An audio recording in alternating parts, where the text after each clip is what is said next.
Okay, I've survived. Webcast number 5, here I am. Well done if you've watched all 5. I'll have to have some medals or badges done for you. What I'm going to do in this final webcast is talk about some good, solid tips to help you improve the standard of your essays. Not that there's any real problems. There were some fantastic essays handed in.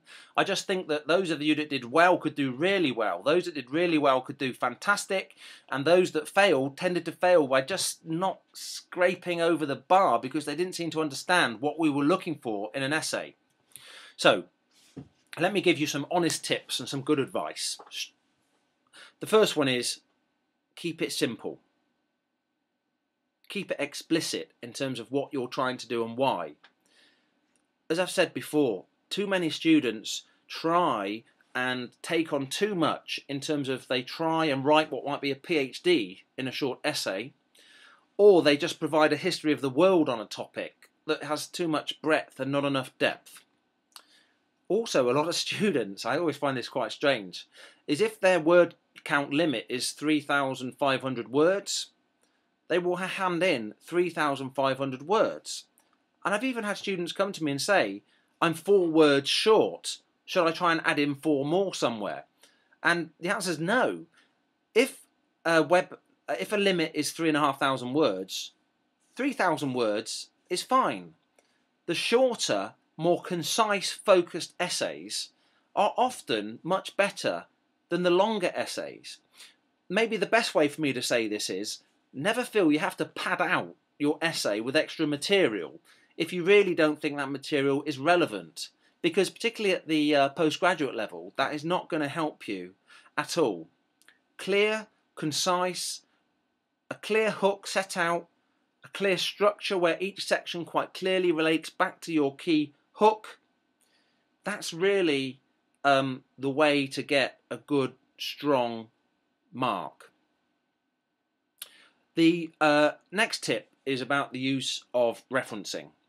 Now again, sometimes, but not very often, students will try to pack out their bibliography with millions of books and articles, and when I read the text, there's either no reference to that material in the body of the essay, or there is a lot of referencing, but it's clear from the text that they either haven't read the work or didn't understand it. So never be tempted to just chuck in references to try and create the image of a well-embedded piece of work within the literature. However, the reason references are absolutely vital relates to this issue of breadth and depth.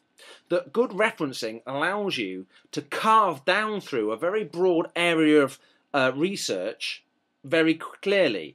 It essentially says to the reader, there are loads of references on this topic. I haven't got time, nor is it necessary to go through them in detail. Here are some key references. I'm going to zoom in on my key hook. So, you might say in your second section, there's a vast literature on risk regulatory regimes, the concept of risk, the concept of governance, and key scholars within these fields are, and you might provide loads of references. However, you might continue to say, it is neither possible or necessary to review this literature in any detail in this essay.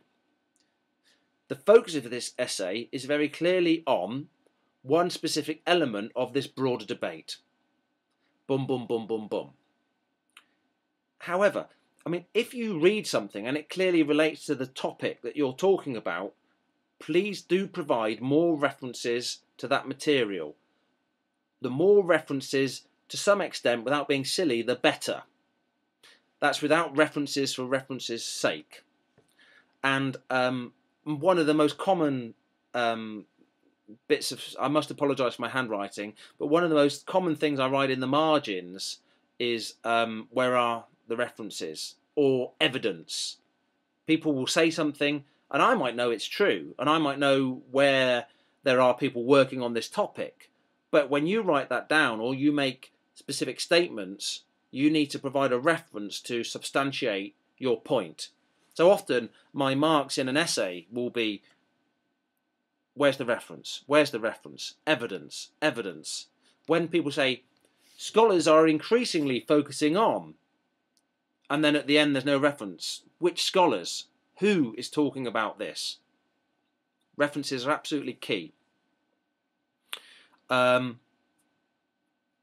Spending time on the hook and the body is key. If you're writing an essay, you need to leave plenty of time to write it before the deadline. If it's got to be in on a Friday, I would recommend you try and have it finished at least 3 or 4 days before. There's part of academic writing where essentially your head becomes fried with all the material, and after a while you can't see the wood for the trees. I'm like it, everyone's like it. You have to do some work and then set it aside and allow your head to clear so that you can come back and read it afresh. It's often very clear when people have been writing right up to the last minute, because although there's lots of good material and lots of good ideas, it's just very confused and very dense. They haven't had the chance to read through it and inject a degree of clarity. They haven't had a chance to let other people read drafts and offer their comments or their views.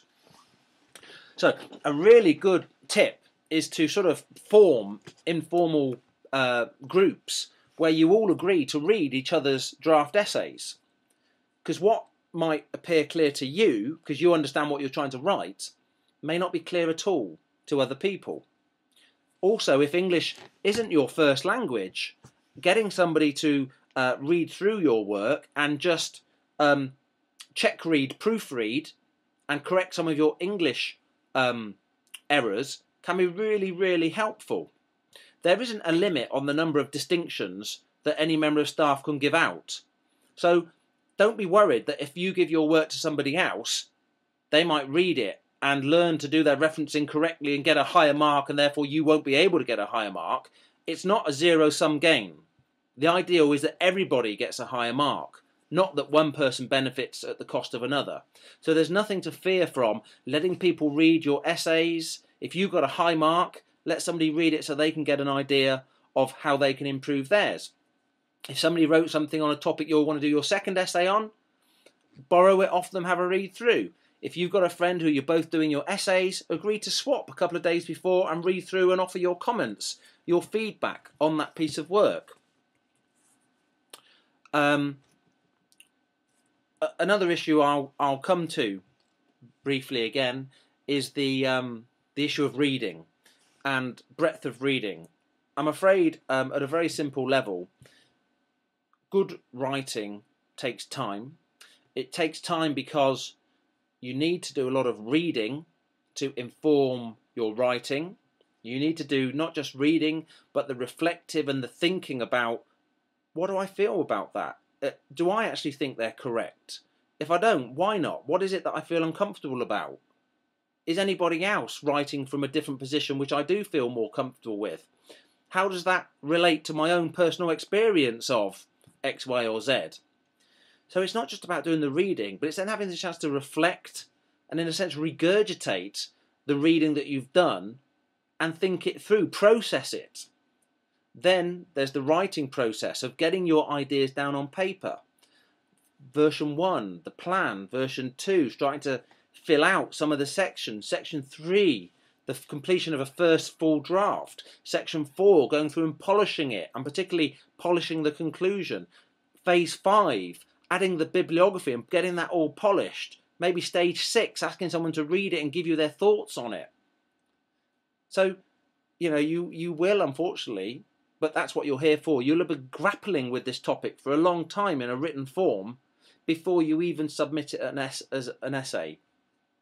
So there's a bit of kind of Spartan logic here that, you know, long hours in the library, reading, sketching, ripping up work and chucking it away, and don't think that the reading is ever wasted or the writing is ever wasted, because it's incredible how often something that you read will come back and inform something later on, either implicitly or explicitly. Writing is just something you have to practice, like we all do, like an art. Practice writing, and very gradually, over a period of time, the standard of your work slowly improves. That's what I find, that's what everybody finds. We're all students of politics in our own ways. But if I was to give the one overarching tip for doing a good essay, particularly at the postgraduate master's level, it would have to be being very clear about your hook. What's the key question this essay is seeking to answer? Or what's the key issue or theme it's seeking to engage with? And why does it matter? How can I locate that within the broader literature? Once you've got your key hook or theme, everything else should, in theory, or possibly with a bit of help from your tutor, fall into place. And at least then you can relate everything back to that core question. So you start to build up a degree of depth and a degree of substance and a degree of interlinked understanding between the sections of your essay. I really hope these 5 webcasts have helped. It's nearly Christmas. A lot of you are all over the world. So have a good Christmas, Happy New Year, and I look forward to seeing you all again in a couple of weeks. Okay, bye.